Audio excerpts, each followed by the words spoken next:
Hello, hello, and a special welcome to fellow denizens of this wonderland that we call the United Kingdom. There's going to be a general election. It's me time for politicians. And the only way we're going to get through this is to gently poke fun at the little darlings when they obviously don't know what they're talking about. So, it's already started. And so far, they seem to be talking mainly about the economy. Britain faces the lowest growth of any OECD nation over the next 2 years. Why?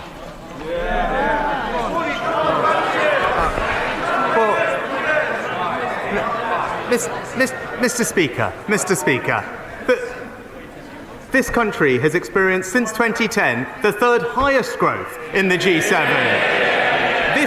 This year, the fastest growth in the G7, and unemployment at a multi-decade low. Now, gross domestic product is the international standard for measuring a country's economic output. It's been around since the 1930s, and it's reported throughout the world. In the UK, the Office of National Statistics is responsible for producing the figures. They're produced in enormous detail, but it's worth having a look. And they are actually very useful in making all kinds of policy decisions and working out what's going wrong and what's going right.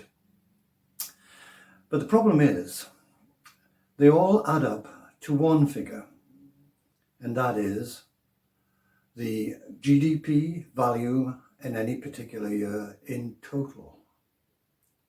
And every year they compare that total with the previous year, and the difference is economic growth. There's so many things in these figures that really, just to take the total figure, can be and is entirely misleading.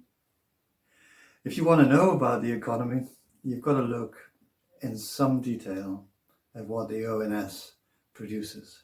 Here is a chart showing the UK's actual GDP in 2021, sorted by the importance of each industry. It shows where our GDP comes from and the share of the workforce employed in producing it. There are two lines for each industry. The blue line is the GDP in number of pounds. The red line is the labour in number of employees. According to the ONS, the most productive activity in money terms is real estate, but it's not a big employer. Other more recognisable activities appear further down the list. Number one, and most important as a money earner, is collectively described as real estate activities. By far the largest part of this is something that doesn't exist. It is called imputed rental. You have almost certainly never heard of it.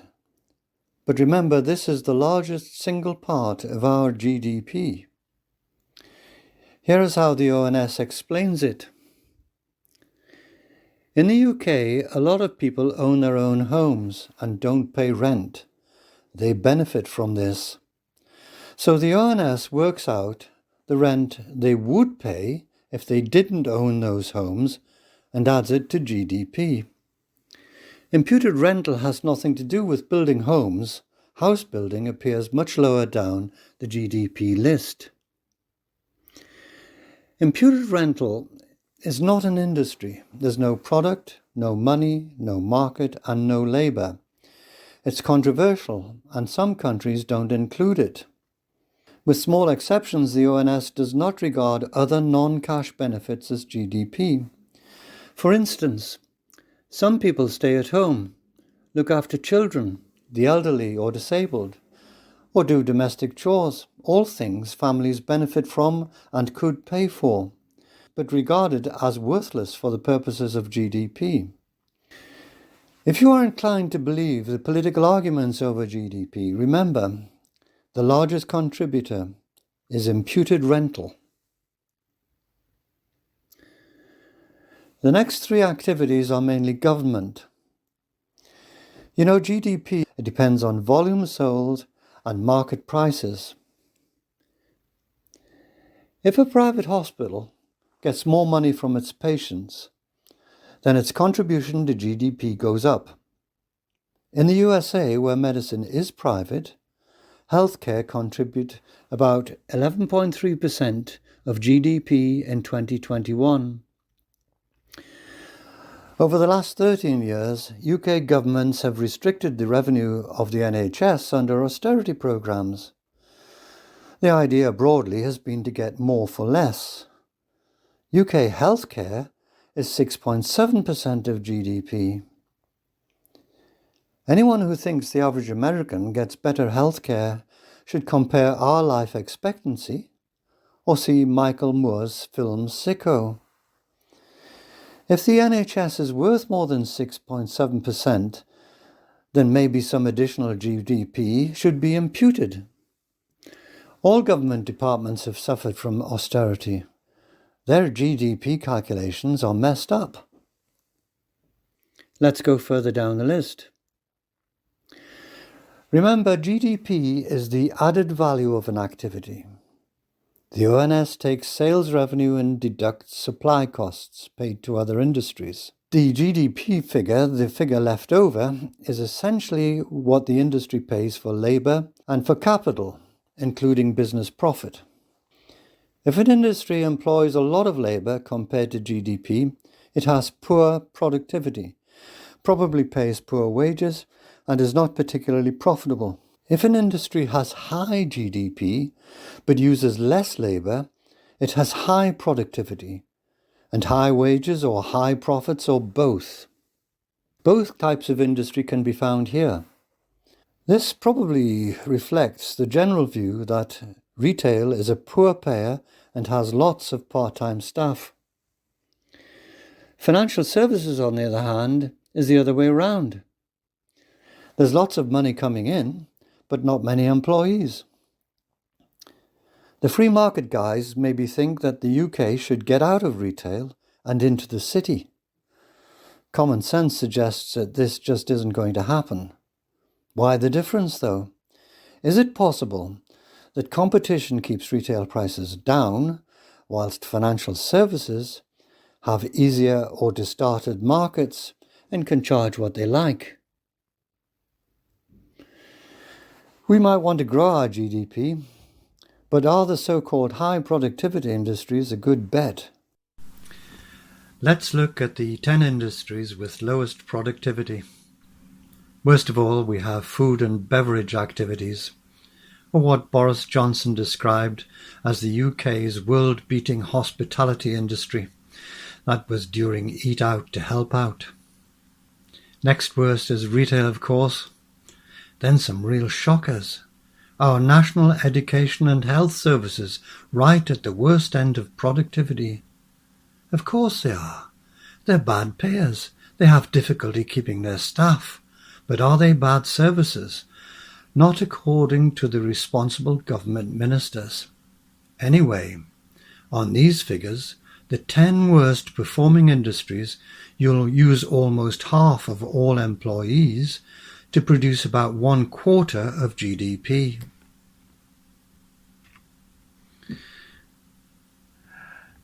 So what are supposed to be the 10 most productive industries? On these lists, productivity goes up as you go down, so bottom is best, and best is real estate activities made up of something that doesn't exist, i.e. imputed rental and landlordism. Financial services figure well, and the near monopolies of oil, gas and electricity. According to our official figures, more than 25% of GDP produced by less than 1/10 of the working population. The trouble is, there's nothing here to aspire to. But if GDP is the main metric for economic success, should we not aspire to be like those who are more successful? Here is the World Bank league table comparing GDP per capita in economic territories throughout the world. The first 8 represent a rogues gallery of tax havens, and there's plenty of evidence to suggest the actual inhabitants are no happier than you. Before we look at number 9, Ireland, just note that the UK is right where it should be, in the middle of Europe. Ireland is a special case, and economic scandal dating back to 2014-15. American companies have so-called headquartered in Ireland for years in order to avoid tax on their European business. In 2014-15, a number of them transferred vast profits to Ireland and completely bounced the Irish GDP figure. That's the blue line on the graph. Yes, Ireland too has made itself a haven for hot money. But the Irish don't benefit much from it. In fact, the Irish National Statistical Office prefers to use another metric called GNI to measure economic success. Maybe we should too. So, in summary, detailed GDP figures are really useful, but banging on about total GDP is a waste of time. International comparisons are a bit meaningless if we don't want to live in countries with higher GDP. Some of the conventions used in calculating GDP are misleading, and particularly egregious is imputed rental. Relying on market prices ignores social utility, particularly where governments run businesses like the NHS, or where markets for other businesses are distorted by monopolies or special commercial factors. It's legitimate to question those industries with high GDP and where we may be reliant on them for their social value. In the UK, there's not much making stuff, but there are a lot of service industries. And some of them really are world-beating, just not the one that Boris Johnson chose to praise. The National Health Service and our education systems are indeed world-beating in many ways and capable of much more. Maybe we should find a way of putting more effort into those areas, and one way would be to take the unproductive industry of hospitality and persuade some of their employees to move into the National Health Service. We really are going to have to address the way that low wages actually encourage poor productivity in some industries. Why do people work for so little? The answer may be that in this country there's no real insurance against unemployment.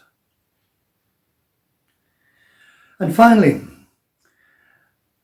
by comparing detailed GDP figures over the years, we can track which industries are doing well and expanding and capable of expansion, and the other industries which are doing less well and are actually in decline. Now, if we do this, we could actually spot the potential winners of the future.